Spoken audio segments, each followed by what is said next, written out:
Is there any method to this madness? Because we are also now going to turn our focus to what has been happening in the Indian Ocean region.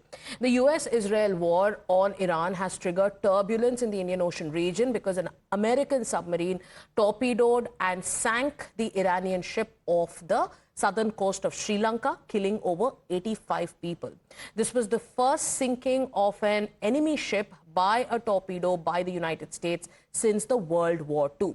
And the incident occurred, the warship was returning from a joint naval exercise in India. It was called a Guest of India. And a day later, there were several questions that were raised about the stability in the Indian subcontinent. There has been a lot of politics that has also been played out, but we'll have to separate fact from the kind of narrative that is being pushed. Let's tell you about what has been happening and the wider implications. But before we get into the political blame game, how does this kind of an escalation impact India? We are going to explain this to you. Let's pull up that graphic here and let's tell our viewers about what this means for India. We are going to now explain to you viewers. Factor number one, that this is an incident that took place near Sri Lanka's exclusive economic zone. It was in international waters, way beyond the India's maritime boundary. And India has jurisdiction over a limited area in the Indian Ocean region. So Indian Ocean, viewers, does not mean India's ocean. And that is very important to point out here. The incident took place in the Indian Ocean region, in the international waters where India does not have jurisdiction. Then Iris Dana was sunk outside India's exclusive economic zone.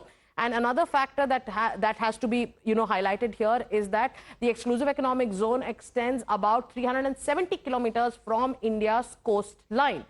Experts are also suggesting that India is not at fault and cannot be held responsible. But you've been seeing the kind of comments that have been made from leaders in the opposition, where the Congress party also held a press conference yesterday. And they use the term that we have heard slogans like "Ye Naya Bharat hai, ye ghar mein ghus ke marta hai." But look at what is happening. They have entered our own backyard and they've killed our guests. This was the comment made by Pawan Khera of the Congress party. But yes, we have to separate facts.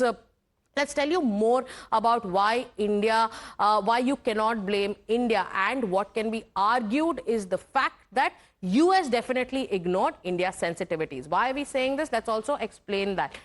There are some questions coming up. Did the US turn a blind eye to India's sensitivities? Why are people asking this question? One, because yes, Iris Dana had come to India on India's invitation.